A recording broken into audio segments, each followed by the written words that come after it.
মধ্যে একটা চিঠি করবো তাকে যে যে সিস্টার ইনজেকশন দিয়েছে ওর নাম হলো নাদিরা। সিস্টার কোথায় আছে এখন?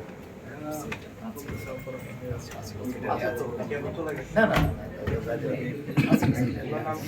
নাদিরা। ওনার বয়স কত? চাকরি কয় বছর হলো? সিস্টারের বয়স কত হবে? ওই যে সিস্টার কি না বয়স কত? ওর বয়স কত হবে? আর মেরিট তো 25।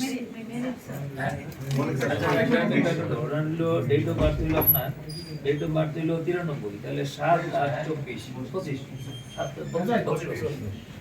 মানে সার্ভিসে কয় বছর ধরে? সার্ভিসে 20 সাল থেকে না 4 বছর এমন কি কোনো ইয়ে আছে যে আপনার এখানে যে সিস্টারের যে কাজটা করার কথা না বা উনি করছে যে প্রি অপারেটিভ অর্ডারের কাজগুলো কি সিস্টাররাই করে নরমালি? সিস্টার স্যার আমাদের প্রশ্ন স্যার এটাই স্যার। না সিস্টার প্রিপারেটিভ অর্ডারটা করে দুইজনের পক্ষ থেকে আমি একজনের কাছে যিনি জহিরুলের পক্ষ থেকে একজন, মল্লিকের পক্ষ থেকে একজনের কাছে আমি সমস্ত কাগজ ফটোকপি করে দিয়ে দিই। আর আমি যেটা পদক্ষেপ নিচ্ছি সেটা হচ্ছে তাকে সরকারি আমাদের হসপিটালের সকল ধরনের কার্যক্রম থেকে মানে তাকে স্থগিত করে দিচ্ছি। তাকে চিঠি করবো, মানে এখনো চিঠি করতে পারিনি, মানে এই ঝামেলার মধ্যে আছি আর কি, বিভিন্ন সাক্ষাৎ দিতে হচ্ছে আমার। আর আমি একটা 5 সদস্য বিশিষ্ট একটা তদন্ত কমিটি করবো। সরকারি কাজের তো একটা নিয়ম আছে, যে কারণে খারাপ কিছু ঘটলে তদন্ত কমিটি করতে হয়। সার্জারি ডিপার্টমেন্ট যদি করছে, সার্জারির 2 জন প্রফেসর, মেডিসিনের 1 জন, তারপর হলো অজ্ঞানের 1 জন প্রফেসর এবং ওই নার্সিং 1 জন কর্মকর্তা। আমি চিন্তা করছি 5 সদস্য বিশিষ্ট একটা তদন্ত কমিটি আজকে করবো।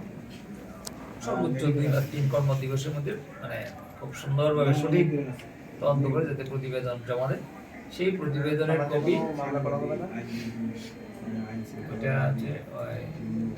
ওইটা হচ্ছে যে ওদের তো নার্সিং এন্ড মিডওয়াইফারি তাদের অধিদপ্তর কিন্তু আলাদা, তাদের ডিজি আলাদা।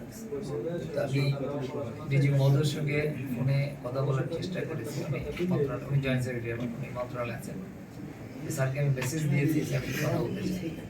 স্যার আমার ধারণা সমস্ত ড্রাইভার নাসির উপর চাপাই। স্যারের সঙ্গে পরে কথা বলবো। আর এই স্যার শুনলাম 2 জন আর ইনজেকশন পুশ করার পরে 2 জন হ্যাঁ আপনার ইয়াতে রয়েছে, তো এইগুলো আপনি বলতেছেন না কেন? 2 জন মারা গেছে, সাথে সাথে 2 জন মারা গেছে আর 2 জন পেন্ডিং আছে, 4 জন মোট। এটা তো অবশ্যই আর 2 জন কি আছে? এটা তো আমাদের পেন্ডিং আছে অবস্থা অবস্থায়। না না ওটা তো ইনজেকশন, ওটা তো অ্যান্টিবায়োটিক দেওয়া হয়েছে, বললেই সব দুটাই। অ্যান্টিবায়োটিকের জায়গার মধ্যে আপনারা পুশ করছেন অজ্ঞানের ইনজেকশন, তাই তো? রাইট। যার ফলে উনি মারা গেছেন। আর অজ্ঞানের 2 জন মারা গেছে। আমি আপনার এই যে অ্যান্টিবায়োটিক ইনজেকশন যেটা অজ্ঞানের যে ওষুধ, এটা যদি হসপিটালে নাই থাকে তাহলে এটা আসলো এটা আসলো Right. এটাই তো রাইট স্যার। অজ্ঞানের যে সরকারি কিন্তু স্বীকার করছে এটা। সাপ্লাই নাই, সেটা তো বাড়ি থেকে আমরা কিনতে বলি, যেটা সরকারি সাপ্লাই। এটাই সরকারিভাবে সব ওষুধ আর সময় সাপ্লাই এটা অবশ্যই এটা টুলিতে আসলো কি? টুলিতে কি করে আসলো ওনার কাছে, ওনার পর্যন্ত কিভাবে পৌঁছালো? যে এটা এটা তো আসলে না এখন তো আপনারা সমস্ত দায়ভার সিস্টারের উপর ছাইড়ে দিতেছেন যে ডাক্তারের কোনো দোষ নেই, ডাক্তার দেওয়া তুলসী পাতা। আমরা তো সিস্টারের কোনো কিছুই না, সত্য দায়ভার ডাক্তার।